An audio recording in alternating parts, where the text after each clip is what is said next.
en fait. Mais ça, j'avais déjà remarqué, lorsque, par exemple, on fait nos méditations ensemble, si je relâche un peu, après une forte résistance, et c'est comme si après je me l'autorisais que quand je le fais avec vous. Je dis, allez, là, je prends ma petite dose un petit peu, et après, je replonge dans mes habitudes. Ça, c'est un mouvement automatique.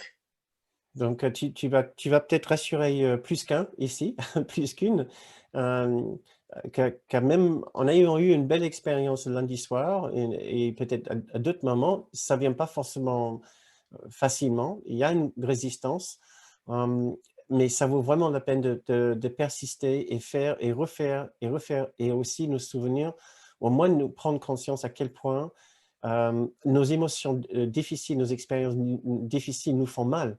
Ce n'est pas agréable. Et c'est ce qui peut nous motiver vraiment pour essayer de faire cet exercice, de le refaire, d'essayer de prendre cette distance tout en douceur. Et je suis là pour vous encourager. Kenneth aussi, s'il était là et s'il parlait français, bien sûr. Euh, euh, il y a tellement d'aide autour de nous qui nous encourage à faire ces exercices et rester sur le chemin. Euh, donc merci Yasmina, c'est important ce que tu dis aussi. Ça pourrait aider Nico et d'autres personnes qui connaissent les difficultés. C'est ce que je vous ai dit tout à l'heure. Est-ce qu'il n'y a pas quelqu'un qui va me dire, Bernard, c'est bien beau, c'est tout ce que tu dis, mais par contre, dans la réalité, c'est pas si simple que ça. Et c'est vrai, c'est pas simple. Mais c'est pas simple d'un côté à cause de notre peur, du résultat, du peur de nous sentir mieux. On connaît, on se connaît avec la peine, on se connaît avec nos difficultés. On se connaît avec notre hargne, notre rancœur, avec notre agacement, notre impatience.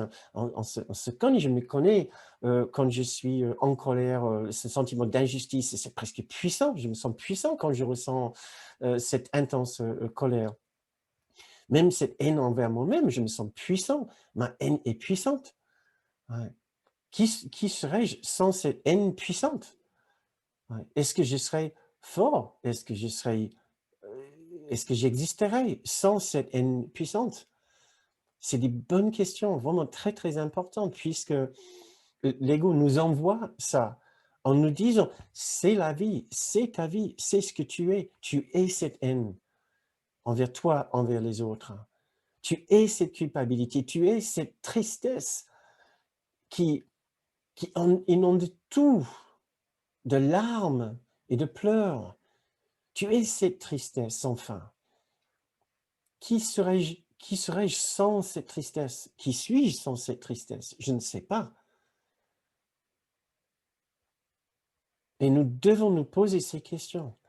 Qui serais-je sans cette expérience intense? Parce que l'ego essaie de nous convaincre que tu seras personne. Tu vas disparaître. Ne t'inquiète pas, il n'y aura pas Dieu pour te sauver. Tu ne deviens pas un avec Dieu ou l'amour, mais tu plaisantes. Non, tu vas disparaître. Ta haine est ce que tu es.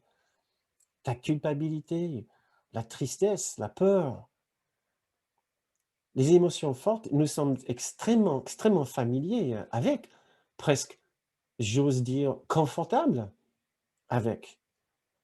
Sinon, pourquoi est-ce qu'on resterait aussi proche de ces expériences si fortes s'il n'y avait pas quelque chose, bah, d'une façon très perverse, agréable dans ces sentiments, dans ces expériences?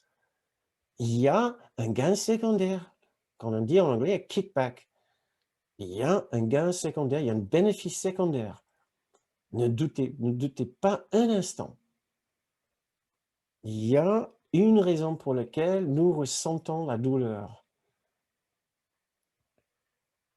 Il ne faut pas douter un instant. Sinon, s'il n'y a aucun bénéfice, pourquoi est-ce qu'on garde cette terreur, cette culpabilité, cette honte écrasante? C'est à nous de trouver ce bénéfice secondaire. qu'est-ce qu'elle est? Trouvez-le dans votre vie. C'est le sentiment lui-même.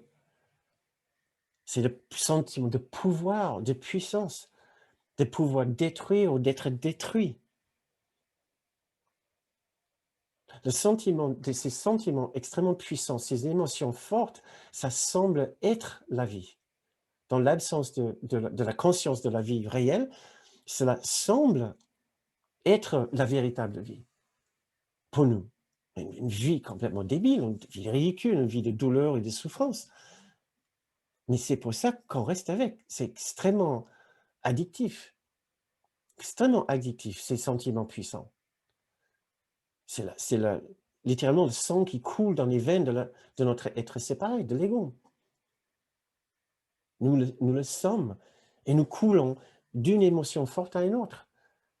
D'abord la colère, après la culpabilité, mais qu'est-ce que j'ai fait? Après la tristesse, oh mon Dieu, je ne peux pas croire. Et rebelote, la colère, oui, mais il m'a obligé. Après la culpabilité, oui, mais qu'est-ce que j'ai fait? Je peux pas engueuler tout le monde comme ça tout le temps. Je ne peux pas haïr tout le monde comme ça. Après la tristesse, mais pauvre de moi, regarde ma vie, mais je suis dans un désarroi le plus total. Et après, il y a peur, mais qu'est-ce qui va m'arriver? Colère, culpabilité, tristesse, peur. Colère, culpabilité, tristesse, peur.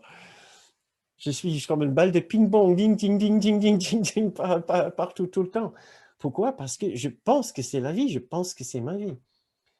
Et tout ce temps-là, l'ego nous garde dans son emprise, dans son cadre.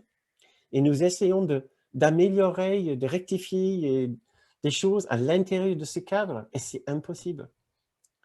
Tout ce qu'on peut faire, c'est de mettre le cadre là, quelque part devant nous, pour le regarder, pour regarder toutes ces émotions, aussi intenses qu'elles soient, jouer entre elles, une pensée à une autre, qui mène à une autre, et j'ai ces sentiments,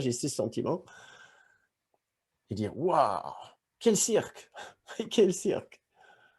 D'essayer de s'extraire un peu pour regarder l'ensemble. On ne peut pas améliorer ce système de pensée de l'intérieur.